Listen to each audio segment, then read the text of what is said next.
Hey guys, welcome back to the channel. Today behind me I have a 2016 Dodge Challenger Hellcat, and it originally came into our studio for a clay and polish package, which is essentially a one-step paint correction followed by our 2-year ceramic coating on paint, glass, and wheels for some protection.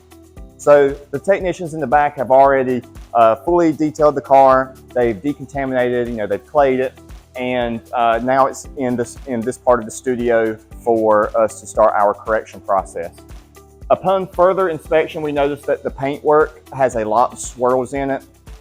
Whenever the customer booked this service originally, he said that he didn't really see swirls in the paintwork, which this is a beautiful metallic blue color, and in the sunlight, to the untrained eye, you may or may not be able to see those swirl marks. But especially in the studio lighting, you can see the swirls. They are everywhere. So we called the customer, we advised them that there are swirls in the car. It would be most ideal to have the paint looking its absolute best before we install a ceramic coating on it. So he decided to bump it up on his package and go with our paint correction service. So this car has a lot of unique things with it, being that it's got some curvy areas. It's got this carbon fiber vinyl stripe on the car. So let's go ahead and get into the work, and I'll show you guys a few tips and tricks. So before starting this video, I went ahead and started on the passenger side of the car.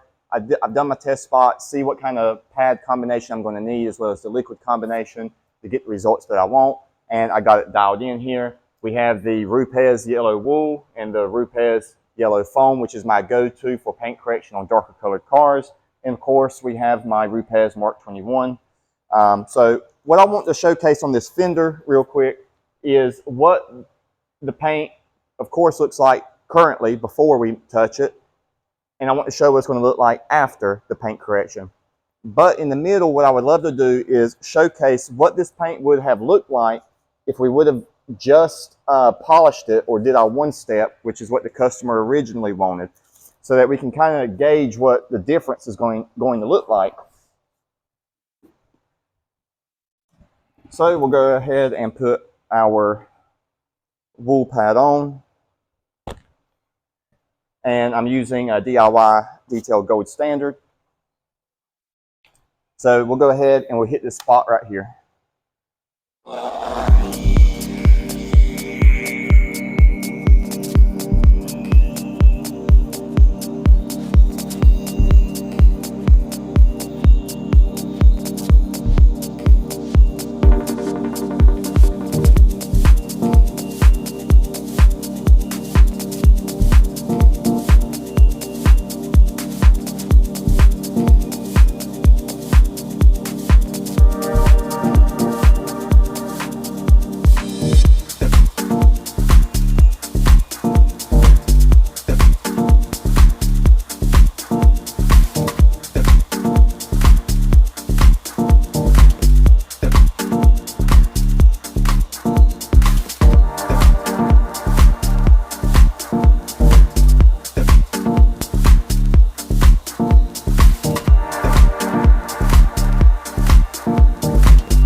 Okay, so we got that part taken care of. You'll notice that I really slowed down my arm speed on the lower section here. That's because there is a deeper scratch that kind of starts over here and it runs where my finger goes all the way through here. Just kind of looking through the polish, I got the scratch out probably about a 96% or so if I had to guess. Looks really, really good. Keep in mind that whenever you're doing paint correction, don't try and get everything out 100% or the best that you can with that wool pad, with that most aggressive step. Because you got to remember, whenever you come in here with a foam pad and your correction liquid, you're still removing clear coat. You know, you're still removing defects and doing correction. So don't try and bazooka a scratch or a defect in the very first go, you know, with your most aggressive stuff. Save some work for your foam pad. So let's go ahead and wipe off this residue. And this looks really, really good in comparison to the other spot. So I'll bring the camera in real quick and show you guys what it looks like. So we have not done anything on this side here yet. You'll notice right here is that scratch. It kind of goes all the way through. Camera will focus, and we come over here, and you don't see those scratches anymore. Now you can probably notice there's this fine haze or swirl marks kind of going around that light, and it's kind of hard to see on camera, but you just can see it. It's all around the light, this light right here. So that haze is being caused by the wool pad, and that is what the foam pad is going to remove. So let's take off our yellow foam pad, and just to kind of show, there is residue in the pad. So bring that on camera. So there's residue in the pad. You'll see like it's dispensed or used liquid as well as clear coat that we have removed from the paint. So it's real important to keep your pads clean. Blow them out with an air compressor, wash them by hand, or use one of those little bucket things where it has the water in it, or just grab you a new pad. Work clean whenever you do this stuff. Typically, I just use an air compressor. So let's go ahead and do the next step.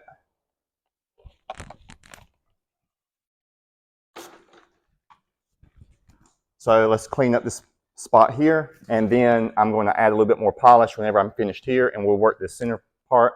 I lost count. I probably did about 3 passes, maybe 4. We're going to keep it to about 3 or 4 passes here too to make it fair.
Wipe that down.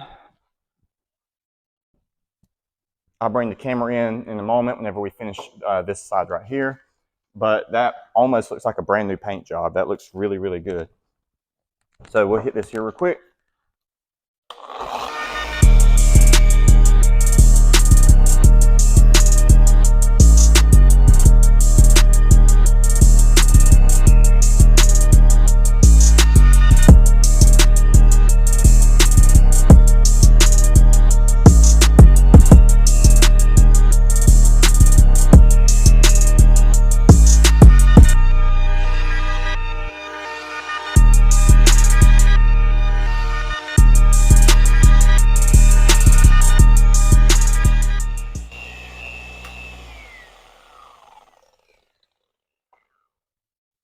Okay.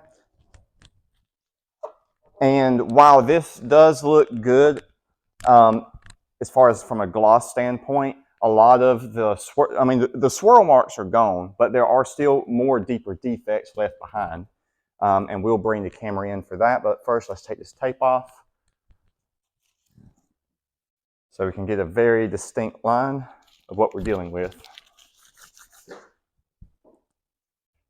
So you can see on the first part of the panel where we haven't touched it, it's littered with oxidation and swirls, a lot of light to moderate scratches. As we go towards the center of, the center where we only did the polish, the paint is very, very glossy. There's lots of gloss to it, but there are still some deeper defects that have been left behind.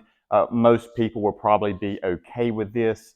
But if you want the absolute best, as we go a little further along here, you'll see that the paint correction side literally looks like brand new paint. There is pretty much a 98, 99% correction. It probably looks 100% on camera, so I see one or two small things that are not picking up in camera. But this is just kind of what to expect, the differences between a one-step and a two-step. So use this as an example, talking to your customers. This is the differences between a one-step and two-step. A one-step is really just going to make the paint glossy and remove oxidation, but some deeper defects will still be left behind. But then whenever you go to a two-step correction, it's going to give the best possible result without the need for wet sanding or a repaint. So now that we've got this taken care of, let's go ahead and let me show you a few other things about the car. So one unique thing about this car is that it has this dry carbon racing stripes.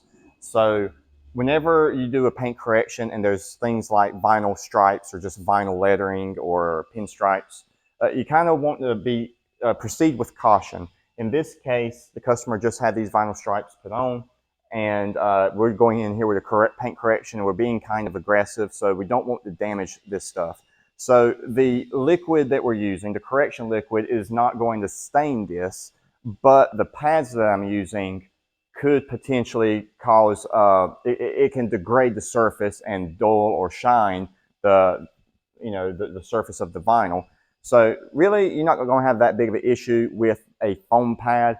Now, we're not coming on here and we're not buffing the actual vinyl stripe, but we are correcting here, and because of the throw of the machine, it is going to kind of kiss just the end of this carbon stripe, if you will. So again, the foam pad isn't really going to be the biggest problem. It's going to be this wool pad, because this is a lot more aggressive, creates more heat, and it can cause more damage. So that's why it's very important on cars like this that have vinyl racing stripes. You need to tape them off.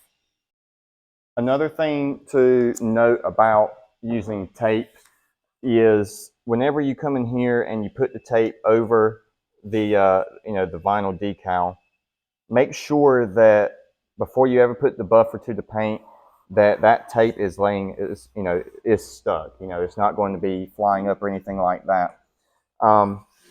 Also note, I only leave this tape on whenever we do that compounding step, where we're just chewing up all of the defects.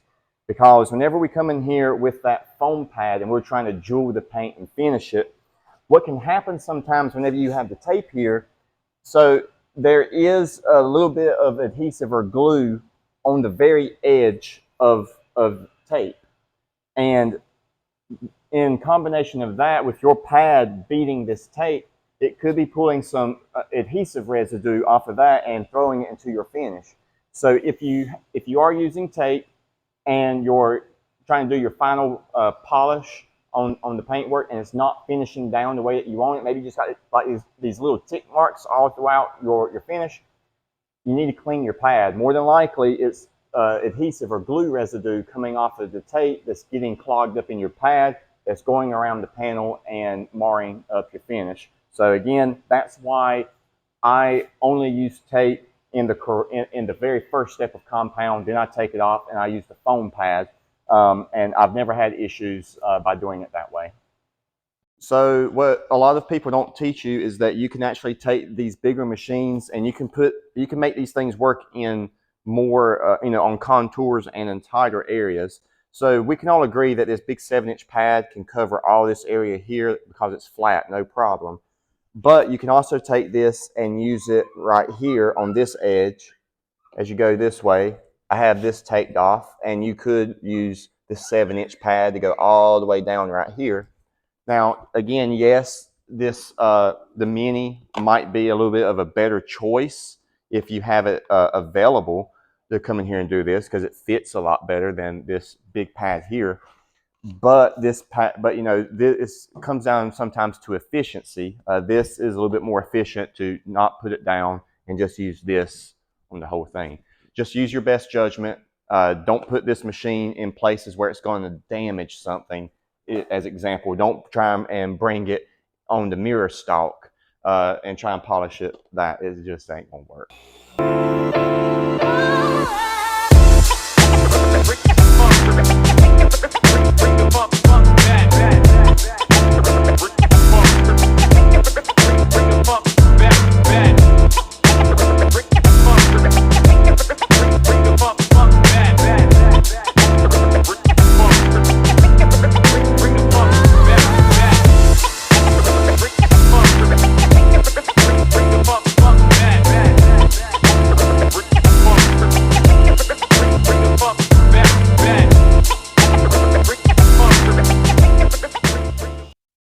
Another tip whenever you're doing any kind of machine work or correction work on a car is keep in mind that not all of the panels are flush. Sometimes it comes factory that way. Sometimes a car could have been repainted or had to have a new panel or something. So in the case of this car right here, you'll notice that the hood sits just slightly down, further down than the top of the fender. Now, this normally wouldn't be a big issue until you come in here and start doing correction work. So, as example, if we had our 3-inch machine and we were coming in here buffing this, you know, this would be okay. But whenever we come over here, the pad is a little bit too big for this, and you're not going to get like the rotation whenever you're coming in here. So but what it will do is if you take this pad and bring it here, the machine will still spin this. But what you have to be careful with is as this pad is spinning, you're going to be burning and hitting even harder and heating up a lot more this edge right here. So you got to be careful whenever you're doing any kind of machine work, because the last thing you want to do is cause burn through on the paint work, because the only fix for burn through is going to be a repaint. So make sure you have insurance before you ever put any kind of buffer onto paint work. It is key to have insurance. It's going to save you one day whenever you least expect it.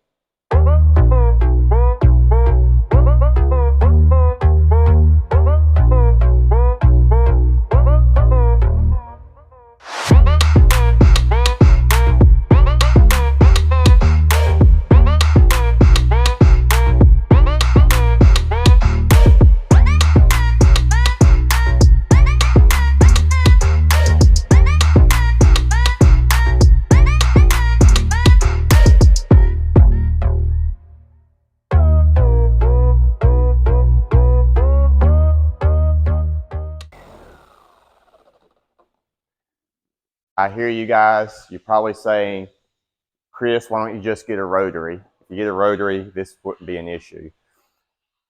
You can tilt these machines and they work just fine. Just like a rotary, this does spin, but it also oscillates, right? So what I'm doing here is, you know, instead of there's several ways to handle this reset, you know, this hood being lower than the fender. One, you could pop the hood and put a jar or a box or something, something that's not going to break, plastic jar, of course, not glass, and use that to prop the hood, and that'll get, you know, the hood away from the fender. Or you could take the machine like I just did and tilt it, and you can come in here and ride that ridge just like this, and you can do it going back too. I don't do it this way because the pad is spinning this way, yes? So as it's spinning this way, you probably can't see over here where I'm at, but what's happening is as it's spinning, the pad is going towards the edge here to burn that, and it's creating the heat here. Versus whenever I come this way, keep in mind the pad is spinning like this. I'm staying off that edge as I'm going, and it's keeping the heat and the pad off the edge. Just a tip, you can take these machines and you can tilt them to a degree, and you can still get really good cutting ability.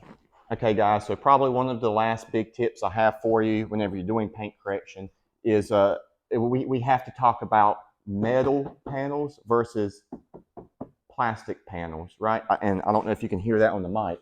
Plastic and metal. Okay. So what this means is whenever in terms of paint correction, keep in mind, so we are generating and causing heat as we're buffing paint, right? Because there's friction. The metal is going to disperse that heat, and it can handle heat a lot better versus plastic. So whenever you come in here and you're grinding down on the plastic panels, that plastic can't disperse the heat in the area. It's going to hold that heat right where you're at. And whenever you cause too much heat, several things can happen. One, an immediate thing would be you could cause paint burn through. Okay. The other thing is it might not be apparent to start with, but a few weeks, few months, maybe even a year down the road, there's going to be something funky going on with the paint because there's different layers. So say this hand is the metal or the plastic. In this case, it's the plastic, right? Then you have your primer, and then you have your color coat, and then you have your clear coat. And whenever you cause all this heat, what can happen is the primer and color and clear and all this stuff, it'll just like separate. But you don't see that initially. But what will happen is down the road, that's going to cause a clear coat failure or some other paint issue where the only remedy is going to be repaint. So I say that to say, just be careful and mindful whenever you are buffing on plastic surfaces like this like bumpers. Most bumpers on cars nowadays are plastic. Typically, what I do is I don't like to do heavy compounding on bumpers. What I'll do is I'll take my foam pad with a really good polish and I'll slow my arm speed down, and I'm really going to cycle out that liquid, that correction liquid that I'm using. And I might have to do it twice, but it's much safer with the foam pad versus coming here with a wool or a microfiber or something aggressive and generating all this heat and just kind of marring up the bumper in areas that might be a little bit more difficult to correct versus if you would just had a foam pad. Okay, guys, this is the very last tip I have for you for this video, and that is you won't hear anybody else tell you this on YouTube, but I'm here to tell you. People that are showing you this stuff and explaining things to you on YouTube, be it detailing, paint correction, window tint, PPF, they're not doing it 100% perfection. There's no such thing. Early on in my career, I felt like, I just felt like the people I looked up to, that they were doing 100% scratch removal, that they were spending 2 and 3 days on the paint correction. They were laying on their back, buffing the bottom side of the car where the paint is down there, that they were doing all this crazy stuff. But the reality is they're not, okay? You're not achieving 100% imperfection and defect removal unless the car has been repainted for the purpose of wet sanding and buffing that paint to such a high degree. And normally those cars are show cars that go to some of the best shows in the country and world. Some that I'm aware of, just some Concours shows, Pebble Beach, the Quail, things like that. You're not, unless it's that, you're not going to get that on a normal daily driven factory painted car. Factory painted, really. Daily driven doesn't really have much to do with it. But I hope you get my point. I'm just here to tell you that don't stress yourself out. Don't spend excessive, unnecessary time chasing defects and trying to get perfection. But I say that to say this: whatever you promise your customer, you deliver. You under-promise, over-deliver. But whatever you tell that customer, you deliver. So what we told this, the way that we structure our packages, our one-step correction, which is called our clay and polish, it's going to make paint very shiny, right? We don't even market that on swirl removal, even though we know it's going to remove some to a certain degree, but we're not getting paid to sit there and buff out for hours trying to get all the swirls out. So paint correction, which is what we did here, this is the best look we can give this car without the need for wet sanding or repaint. So I hope this helps. I hope it makes sense. So I'm going to finish up on this paint correction. We're going to get a little bit into some ceramic coating work, and I'll show you guys some aftershots.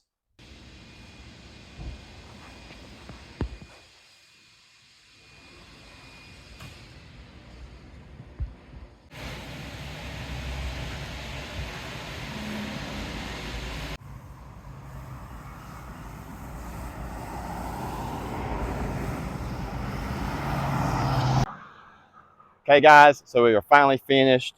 This beautiful 2016 Hellcat looks like a brand new one now that we have completed our paint correction package. This paint literally looks wet. It looks like a brand new paint job. It's protected with our bronze package, which is a 2-year warranty to ceramic coating. Paint, glass, and wheels is done. This is going to be one happy customer. Side note, he actually stopped by while I was out here filming the car, and he's already super ecstatic about it. This paint just looks bonkers in the sun. So I hope you guys enjoyed the video, and I hope you guys learned something. If you have any tips and tricks or comments that you would like to share with me or with other people in the industry that are watching the video, please leave them down in the comments below. And thank you guys so much for watching. We'll see you on the next one.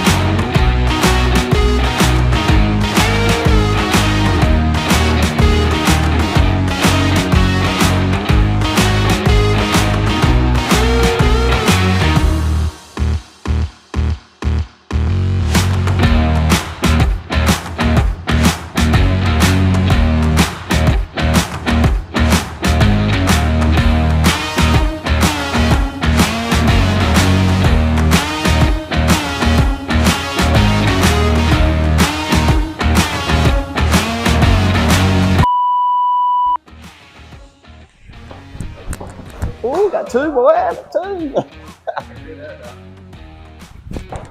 I almost got three. All right.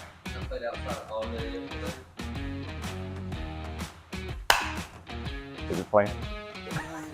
All right. From the top. Oh, yeah, I didn't tell you. I don't think them boys are claying these cars. Maybe they are, but like I noticed that it was like rough feeling. So my go-to on darker colored cars is going to be the Rupes yellow pads with wool and foam, and the Rupes Mark 21. And we'll go ahead and put this wool pad, no, sorry, we'll put the foam pad on. I don't like any of that. Most vehicles, especially darker colored cars, is the yellow Rupes wool pad with the yellow Rupes foam pad. On my Rupes Mark 23, sorry, yes, Mark 23. No, Mark 21.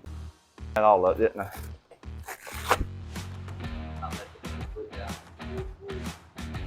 So before starting this video, I had already done. Can you just keep it rolling, right? Look good? You two good? Yep.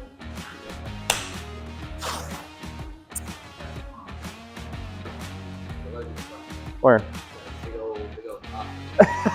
I thought, dang, I don't recall something biting me.